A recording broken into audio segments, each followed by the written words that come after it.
Carmine Galante's early years were marked by the harsh realities of life in the immigrant neighborhoods of East Harlem. Born into a struggling Italian-American family in 1910, young Carmine grew up in a world where poverty and crime often went hand in hand. His father, Vincenzo Galante, worked as a laborer but also had his hands in various illicit activities to make ends meet. From an early age, Carmine was exposed to the influences of the criminal underworld. His father's connections with local gangsters and illegal enterprises introduced him to a world where power and respect were valued above all else. It was a world where loyalty to one's family and community often conflicted with the law. As a teenager, Carmine began to demonstrate the qualities that would later define his criminal career: charisma, street smarts, and a fearless attitude. He quickly gained a reputation for his willingness to stand up to bullies and his ability to make connections with people from all walks of life. These early experiences would shape his trajectory into the world of organized crime. The Prohibition era of the 1920s provided the perfect backdrop for Carmine Galante to rise through the ranks of organized crime. With a nationwide ban on alcohol, a lucrative black market for liquor emerged, and East Harlem became a hub for bootlegging operations. Galante wasted no time getting involved. As a young man in his 20s, he was already a central figure in the bootlegging trade. He orchestrated the smuggling of illegal liquor from Canada into New York City, overseeing the distribution of booze to speakeasies and criminal organizations throughout the city. His role in this lucrative venture earned him a reputation as a shrewd and effective operator. However, what set Galante apart during the Prohibition era was his ruthless approach to protecting his interests. He didn't hesitate to use violence to eliminate rivals or anyone who threatened his burgeoning criminal empire. This willingness to resort to extreme measures quickly earned him respect and fear within the criminal underworld. During this time, Galante also solidified crucial alliances with other prominent mobsters, including Joseph Bonanno and Charles Lucky Luciano. These connections would prove instrumental in shaping his career and positioning him as a formidable force within the mafia. The early 1930s brought a wave of violence and upheaval to the New York Mafia, as the Castellammarese War erupted. This brutal conflict pitted rival Italian-American criminal factions against each other in a struggle for dominance within the city's organized crime landscape. Carmine Galante aligned himself with Joseph Bonanno, who sought to assert his control over the Mafia in New York. Galante's strategic brilliance and willingness to use violence made him a key player in this bloody war. He led attacks against rival factions, eliminating rival bosses and consolidating power within the Bonanno family. One of the most notorious episodes of the Castellammarese War was the assassination of Salvatore Maranzano, the leader of the rival faction. Maranzano's death marked a turning point in the conflict, and Joseph Bonanno emerged victorious, becoming the de facto boss of the Bonanno crime family.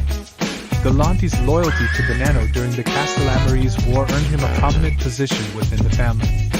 His reputation as a fearless enforcer and a cunning strategist made him a force to be reckoned with, setting the stage for his continued ascent in the world of organized crime.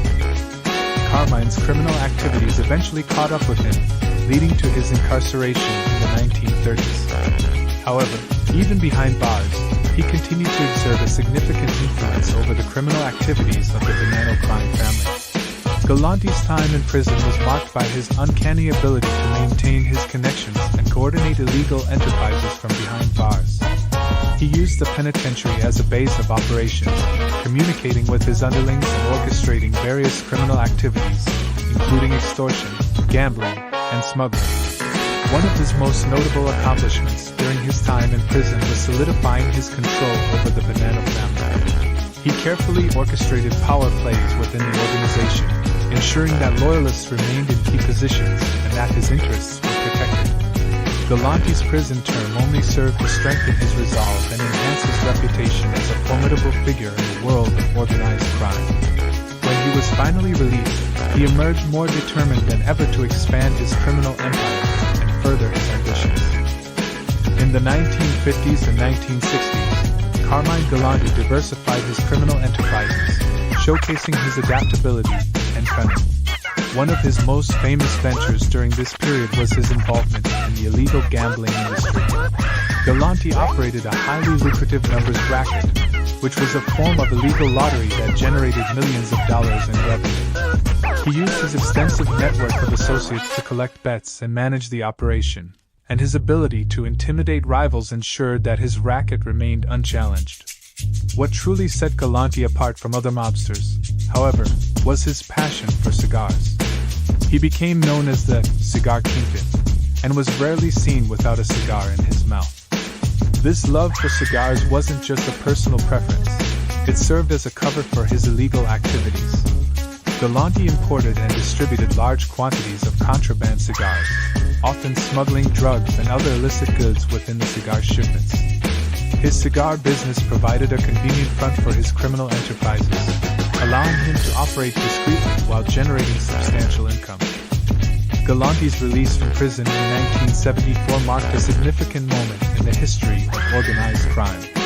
By this time, the landscape of the New York Mafia had undergone considerable change. The old guard bosses were either dead, in prison, or losing their grip on power, and a new generation of mobsters was emerging. Galante, however, was not content to fade into the shadows. He had grand plans to seize control of the Bonanno crime family and expand his influence within the criminal underworld. His ambition and ruthlessness put him on a collision course with the existing leadership of the family. Upon his release, Galante quickly began plotting the assassination of Philip Rostelli, the boss of the Bonanno family, and other high-ranking members who opposed him.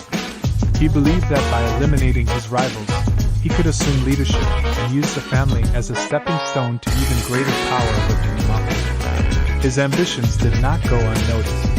The other four New York Mafia families viewed Galante's actions as a direct threat to the delicate balance of power within the city's organized crime landscape.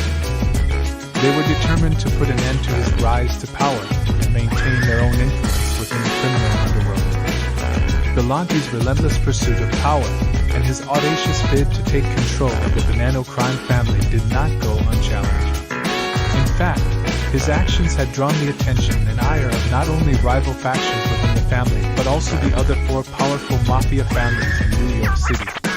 Galante had pushed the boundaries of power and ambition too far, and his fate was sealed. On the scorching hot afternoon of July 12, 1979, Carmine Galante met a violent and bloody end. He was having lunch at Joe and Mary's Italian-American restaurant in Brooklyn. Unbeknownst to him, a group of heavily armed gunmen had been carefully planning his assassination for weeks. As Galante enjoyed his meal in the restaurant's backyard garden, the hitmen stormed in, armed with shotguns and handguns. Without hesitation, they opened fire, riddling Galante, his bodyguard Leonard Coppola, and the restaurant owner Giuseppe Tirano with bullets. The hail of gunfire was swift and brutal, leaving no chance for escape. The assassins left no doubt that this was a message from the mafia establishment. Carmine Galante's reign of terror and his bid for power had come to a violent end.